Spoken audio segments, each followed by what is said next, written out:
to the first-round pick. Mazi Smith out of Michigan is now your newest Dallas Cowboy, and because of a little bit of that reaction and what we have going on here over the next couple hours, we get a chance, because we're in the building, to talk to those that will directly work with Mazi Smith, as we have defensive line coach Aden Durde here on the show. Coach, first off, congratulations on a phenomenal first round and getting another piece of your puzzle. What's your reaction to Mazi and him being a Dallas Cowboy? Oh, super excited. You know, he's got a lot of traits that we look for in a defensive tackle, and just excited. He's tough and he's gritty, and he kind of stands for the things that we stand for, and just excited to have him. Coach, when Will McClay last night was talking about the ability to adjust his stance if you watch the Michigan tape, and how, and I know everybody in college maybe teach it different than what you'll teach it.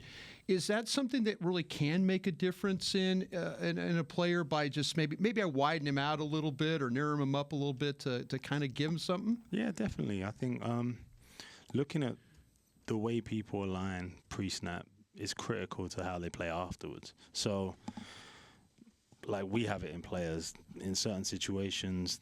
They're going to have a certain stance. In certain situations, they're going to have a different stance, you know? So, like, I think once we get him in the building and you can really get down to teaching football and the way we do it here and him understanding the system, you can really drill down into those details, you know? Go for it. Last year, I remember Klein Kubiak had come in here and he was talking to us about Tyler Smith, and he said that they knew there was a lot of work to be done with Tyler Smith, but they were comfortable with the pick and comfortable with his projection because they know what kind of work ethic he has. Same sort of question here with Mazi Smith. How comfortable are you guys, or what is it about the person that makes you comfortable with his projection? Me, I'm just comfortable with him. Like, he's a professional. He comes from a program that has made him work, and he has a standard, and he talks about the standard, and those things are important because when you come into this environment and suddenly school's not there and every day you work, that's a change. And some people have to adjust to that. And it seems like he has a clear understanding of what that process looks like. And luckily enough, in our room, we've got a lot of guys, I think, that do a good job of that. So he's going to have good pictures of what that looks like and how to follow it. Coach, when you look at Mazi, clearly he's an outstanding run defender. There's no question there. But he does seem to me, I think he's been discredited with his ability that he shows some wiggle. He shows some pass rush. When you watch him, what's some untapped potential you think you can get out of him?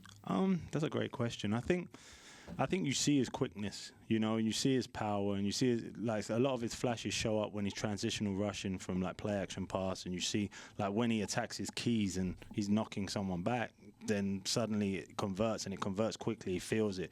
He's very intelligent. So, like, when you talk football, you understand. So I see that he can maybe transfer those things. I think, first of all, you allow him to dominate his role. Like, he has a specific role for us. And, you know, rushing the passer is extremely important in this defense. So it doesn't matter what down and distance. If we find third down on 1st and 10 and the big guys are in there, they got to go. Right. So, you know, like, he's going to get developed like all of us. We all have to develop in those areas in our room, because in the NFL, like, every down could be a pass. Every down, some downs could be a run, you know. And when you define what that is at times, you've got an opportunity to go. And when he finds those opportunities, he's got to be as developed as the other guys. Coach, it seems like it's being understated how difficult it is and how much skill it takes to stop the run the way that Mazi does, with even the ability to two-gap and to shed and tackle and the flow.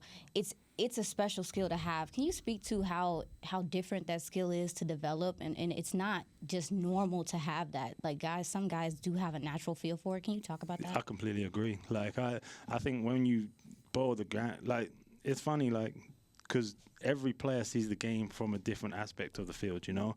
So when you boil it down into their world, and it's happening basically in a phone booth between two people, that feel for block recognition, that understanding of what comes, and the anticipation of where to place your hands and how to beat the guy to the punch, those things, you see it. And you see a lot of those things more in veteran players because they've been through the experience. And what excites me is some of those things you see early in his career, they're on film now. So It's, like, exciting. Right. Thank you. Defensive line coach Aden Durde joining us here on our draft coverage of the 2023 NFL Draft, awaiting the start of the second round. Coach, you mentioned a lot of the intangibles that Mazi Smith brings to the table, those things that you don't have a chance to teach. What was the one that stuck out to you the most out of the long list of items that he's bringing to the table himself? I would say his grit. You know, like it shows up on film, but then when you sit with a kid, like he kind of oozes it, you know, and it's like it rubs off on you as an infectious thing, and he is an infectious personality, you know. I don't know if you've had him in here yet, but he is. So I think those things, that's probably the one thing that stuck out to me and Q, you know.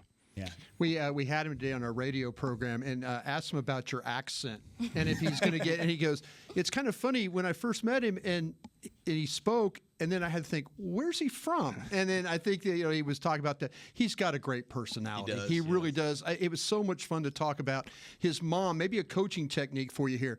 His mom would take Pop-Tarts away from him. So if he wasn't playing hard enough, she would yell, "Hey, I'm going to take those Pop-Tarts away," and then he would make 2 plays in a row. I think we should do that for everyone in our room. Yeah, he likes the brown sugar Pop-Tarts. okay, so there you go. There you go. What type of Pop-Tart are you into? I think I'm the strawberry one. But Oh, those, they're a good call. Wait. The frosted ones or the OG? The frosted ones. The ones in England are only the frosted ones. They're the only ones we have. Well, England's doing it right. Yeah. At least they had it across the pond. That's a good thing. They did. Yeah. Coach, I want to ask you, though, about, and watching him play, and I know with some of the scheme work and stuff that you do with the twist stunts up front, that's a big man moving, and he's kind of got that capability. I mean, the grass isn't dying under his feet. I mean, he's moving, and so you feel, you got to feel like, man, I could use him in some of this movement stuff that we do with definitely. our linebackers. Yeah, definitely. I think first of all, like when you get those players, you're super excited. I think like when you define a role, and we talk about this with the guys all the time, well, with DQ and the guys in our staff, is like the role is the role, and then we have to expand then, like let him own his role. He's coming in for a specific thing, and we'll get that done. And then as we go, there's so many areas we can develop it in. And it's the same with the other guys, as we go through it, you've seen like Osa develops in different areas, Sam's developing in different areas, so like as you define their role, that's not necessarily the role in the future. It's just now, and okay, now these are areas we can develop and latch on as we go through this. But yeah, he flashes a lot, so it's exciting. Can I ask you one more question, Coach? Because I know and this goes back to Micah Parsons. And I'm thinking, because we were all like coming out of Penn State, off-ball linebacker, you see him on the blitz and stuff. When did you guys determine he could be a pass rusher? Was that, and how did? I'm fascinated because I've talked to scouts around the league, and they're like, "Man, we didn't see that." But here, the Cowboys, you guys, it's a vision you have with the player. How did that come about? I think it's more. A lot of that was DQ,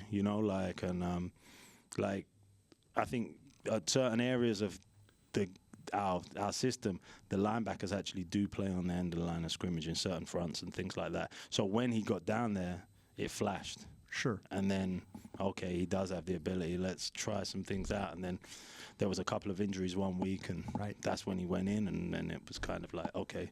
Yeah. And you guys look like geniuses, which you are.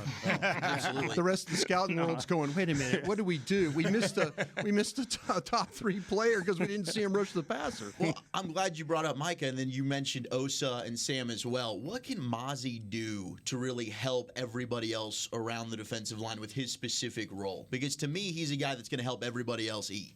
Yeah, I think so. There's different situations. So in the run, it's not just Mazi. It's Hank, it's Bo, it's Osa, it's Nev, it's Chauncey. It's those abilities to understand that when it's a run situation, if we can limit the yardage gain or completely negate the yardage gain, we're in a pass situation. If we're in a pass situation, we're in a pretty good situation. We know what's up. You see his face? He's like, it's a problem. Pretty good here. It's a problem. Very nice.